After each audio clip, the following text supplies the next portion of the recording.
একটা কথা বলা হচ্ছে ছাত্রদের যে আন্দোলন, অনেকে বলছে এটা অরাজনৈতিক আন্দোলন। দেশের সিভিল সার্ভিস থেকে শুরু করে সমস্ত সরকারি চাকরিতে সকলের বৈধভাবে প্রতিযোগিতা করার অধিকার থাকবে কি থাকবে না, সেই প্রশ্নটা অরাজনৈতিক প্রশ্ন নয়, এটা একটা রাজনৈতিক প্রশ্ন। কিন্তু রাজনৈতিক প্রশ্নের রাজনৈতিক সমাধানের দিকে না গিয়ে দেশের সরকার প্রথমে সেটাকে এক পাশে ঠেলে দিতে চেয়েছে, উপেক্ষা করতে চেয়েছে, পরে যে দমন নীতি অবলম্বন করেছে নিজেদের পেটোয়া বাহিনী দিয়ে, সেটা থেকেই এই হত্যাকাণ্ডের শুরু।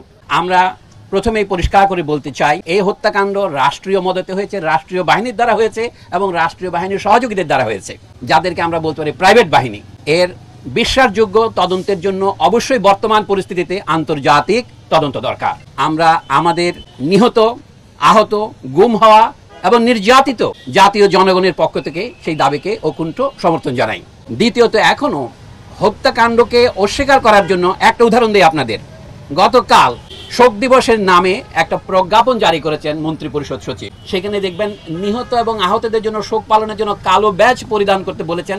আমরা কিন্তু সেটা প্রত্যাখ্যান করেছি, আমরা লাল ব্যাজ পরেছি। এবং তারপরে তাদেরকে তারা শহীদ বলতে রাজি নন। তাহলে তারা যদি শহীদ না হন, শুধু নিহত হন, তাদের জন্য তাহলে প্রার্থনা করার দরকার কি? এটা হচ্ছে একটা নয়, এই ধরনের অজস্র সবিরোধ আপনারা পাবেন।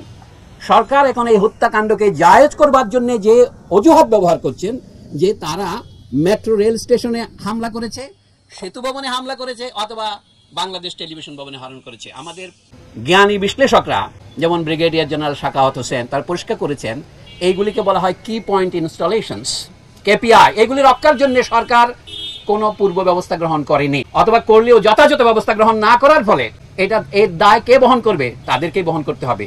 আর যেখানে গুলি হয়েছে, ধরুন প্রথমেই আবু সাইদ যেখানে নিহত হয়েছে রংপুরে, সেখানে কোন কেপিআই আক্রমণ করেছিল তারা? এখনো সরকারের সর্বোচ্চ মহল থেকে বলা হচ্ছে যে আমাদের উন্নয়নের প্রতীকগুলোকে ধ্বংস করার জন্য আমাদের রাজনৈতিক বিরোধীরা এই আন্দোলনে ঢুকে পড়েছে। কথাটা যদি ধরে নেই, যুক্তির খাতিরে সত্য হয়, তাহলে বলতে হবে দেশের মানুষ এটাকে সেই মুহূর্তে সমর্থন করলো কেন? ধরুন মিরপুর 10 অথবা অন্যান্য যে মেট্রো রেলে আক্রমণ করলো কেন? আমাদের দেশের অথবা যে কোনো ঔপনিবেশিক দেশের ইতিহাসের সাথে যারা পরিচিত, এমনকি ইউরোপের দেশের ইতিহাস যারা পরিচিত, তারা জানেন মানুষ যাকে ক্ষমতার দম্ভের প্রতীক মনে করে সেটাকে হামলা করে। যেমন আপনারা 1857 সনের সিপাহী বিদ্রোহের সময় উত্তর ভারতে, বিশেষ করে যখন এটা উত্তরপ্রদেশ বলি, সেখানে সর্বত্রই কৃষকেরা তহসিল অফিসগুলি আক্রমণ শুরু করেছিল এবং তারা তাদের রেকর্ড, দলিল, দস্তাবেজের মধ্যে আগুন ধরিয়ে দিয়েছিল। আপনারা এখন বলতে পারেন সেটা ইতিহাসের জন্য ভালো কাজ হয় না, দলিল দস্তাবেজগুলি পুড়িয়ে দেওয়া হয়েছে, কিন্তু ওই দলিল দস্তাবেজগুলি ছিল ইংরেজ সরকারের অত্যাচারের এবং তাদের ক্ষমতার প্রতীক। এখন কেউ যদি মেট্রো রেল স্টেশনে হামলা করে থাকে, এটা তারা সেরকম প্রতীকী হামলায় করেছে। এটা বুঝতে হবে, সরকার এটা বুঝতে ব্যর্থ হয়েছে। এটা হচ্ছে প্রতীকী ভাষা। সরকারের লেজিটিমেসির একমাত্র দাবি হচ্ছে, বৈধতার একমাত্র দাবি হচ্ছে আমরা উন্নয়ন করেছি গত 1.5 দশকে। আইয়ুব খান সাহেবের 1 দশক ছিল, এখন শেখ হাসিনার 1.5 দশক হয়েছে। এই উন্নয়নকে মানুষ যে প্রত্যাখ্যান করেছে, সেটা দেখা যায়। ঢাকা শহরের সমস্যাটা কি ছিল? গণযোগাযোগ ব্যবস্থার একটা বৈজ্ঞানিক পদ্ধতি, পাবলিক ট্রান্সপোর্টেশন সিস্টেম, সেটা দিয়ে মেট্রো রেল দিয়ে সেটার সমাধান হবে না। তাদেরই প্রকাশিত তথ্য অনুসারে এটা যখন সম্পূর্ণ চালু হবে, তাকে মাত্র 9% লোক এতে উপকার পাবেন। কাজে এইটাকে প্রতীকী করে দেশের সমস্ত বাজেটের টাকাকে এক খাতে নিয়ে যাওয়া, এই ম্যান্ডেট কে দিয়েছে? এটা জনগণের সাথে আলোচনা করা হয়েছে। সুতরাং মানুষ যখন তথাকথিত উন্নয়নের প্রতীকগুলিকে আক্রমণ করে, সেটাকে আপনি প্রথমে মনে হবে দুর্ঘটনা, কিন্তু না, এর পেছনে একটা কারণ আছে। এইটা যদি আমরা বুঝতে পারি, তাহলে সরকারের বোঝা উচিত, সরকার বলছেন আমরা 3টা নির্বাচনে জিতে এসেছি, এবং এটা তারা বুঝলে জানেন যে তাদের আর বৈধতা নেই। কাজে আমরা যখন বলেছি, আজকে অন্তত 1 সপ্তাহ আগে একটা বিবৃতিতে 33 জন নাগরিকের সাথে আমিও ছিলাম, আমরা বলেছি সরকারকে ক্ষমা চাইতে হবে। এখন সেই পর্যায়ে পার হয়ে গেছে। এখন জনগণের পক্ষ থেকে ক্রমশ ধ্বনি উঠবে, এই সরকারের ক্ষমতা থাকার অবস্থায় আপনারা কি কেউ বিশ্বাস করেন তারাই ন্যায় বিচার করতে পারবেন? তারাই হত্যাকাণ্ডের বিচার করবেন না, কারণ তারা নিজেরাই হত্যাকারী। তো আপনি হত্যাকারীর কাছে কি করে হত্যা চাইবেন? যারা নিজেরা রাজাকার, তারা অপরকে বলে রাজাকার। পৃথিবীতে এর চেয়ে বড় পরিহাস আর কি আছে? মানে যারা খুনি তারা আজ আমাদের বলে খুনি, যারা বিশ্বাসঘাতক তারা আমাদের বলে বিশ্বাসঘাতক। ক্ষমতার সর্বোচ্চ কেন্দ্রের চারদিকে তো রাজাকাররা বসে আছে, এবং যে ছাত্র যারা 2000 সনের পরে জন্মগ্রহণ করেছে, তাদেরকে তারা রাজাকার বলছেন। এবং আশ্চর্য লাগে, কোন সরকার যখন অগণতান্ত্রিক, স্বৈরতান্ত্রিক এবং গণবিরোধী হয়, তখন দেখা যায় তার যে রসবোধ সম্পূর্ণ হারিয়ে যায়। ছাত্ররা যখন বলেছে তুমি কে আমি কে, রাজাকার রাজাকার, এটা যে তারা ব্যঙ্গ করছে প্রধানমন্ত্রীকে, এই খবর বুঝতে তারা অক্ষম। এইটুকু উদ্ধৃত করে তার বাকিটা বলে না, কে বলেছে স্বৈরাচার স্বৈরাচার। আপনাদের মনে আছে আতাউর রহমান খান বলে একজন আওয়ামী রাজনীতিবিদ ছিলেন পাকিস্তান আমলে, তার দুখানা বই আছে, একটা নাম ওজারতের 2 বছর, আরেকটা নাম কি স্বৈরাচারের 10 বছর। তো আমরা সেই রেকর্ড অতিক্রম করেছি আমাদের যুগে।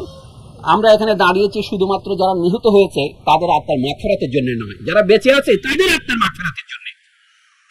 আমাদের মাগফিরাত হচ্ছে, মাগফিরাতের মূল কথা হচ্ছে ক্ষমা, আল্লাহর কাছে ক্ষমা চাওয়া, আল্লাহ গফুরুর রহিম।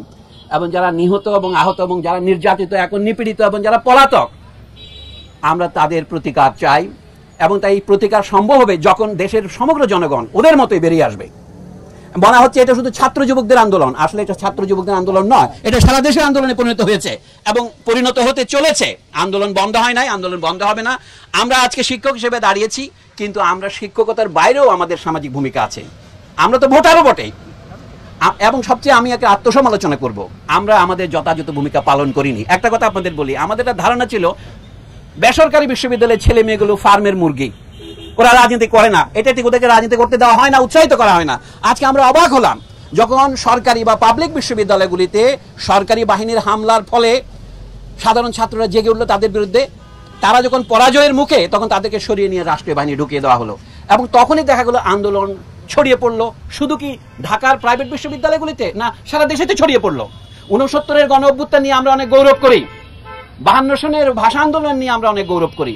ভাষা আন্দোলনে 5-6 জন নিহত হয়েছিলেন একদিন দুদিনে, 21শে ফেব্রুয়ারি 22শে ফেব্রুয়ারি, বিভিন্ন জায়গায় পুলিশ নির্যাতন হয়েছিল। দেখুন আজকের এই হত্যাকাণ্ডের পরিমাণের তুলনায় সেটাকে নস্যি মনে হয়, কিন্তু সেখান থেকে একটি জাতীয় আন্দোলনের সূত্রপাত হয়েছে। তখন কি বলতো, আমার মনে আছে আলাউদ্দিন আল আজাদ তখন কলেজের শিক্ষক ছিলেন, তাকে গ্রেপ্তার করে এবং তার জীবনী ছাত্র সহচরের মতো বইতে লেখা ছিল তিনি সীমান্তের পরপার থেকে আসা আন্দোলনে জড়িয়ে রাষ্ট্রবিরোধী এক কার্যকলাপে জড়িত হয়েছেন। মুনির চৌধুরীকে জেলে নেওয়া হয়েছিল, আলাউদ্দিন আজাদকে তিনি লিখেছিলেন জেলখানায় যাওয়ার আগের রাতেই যে ভয়কে বন্ধু, আমরা রয়েছি তো 4 কোটি পরিবার। তো সেই জন্য আপনাদের বলবো যে এই অন্ধকারই শেষ অন্ধকার নয়, হয়তো আরো অন্ধকার আসবে।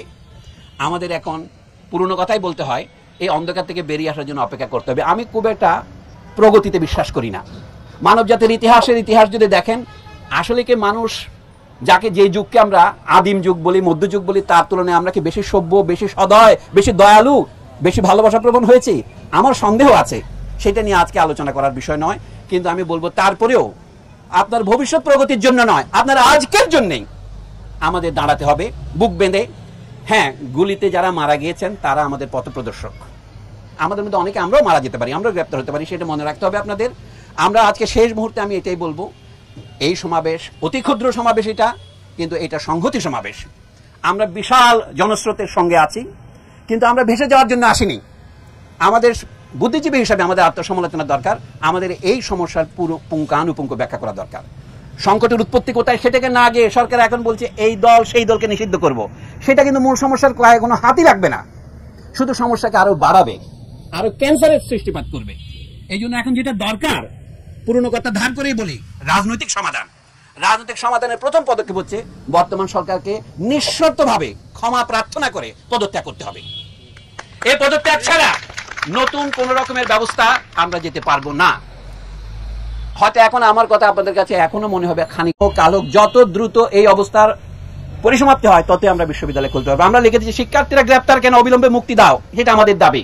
আমরা বলছি বিশ্ববিদ্যালয়ে নিরাপদ শিক্ষা নাকি এসেছেন যারা আমাদের সহকর্মী এবং যারা সাংবাদিক এবং যারা দর্শক, আমি বারবার জানাচ্ছি এই সংগ্রাম জারি থাকবে।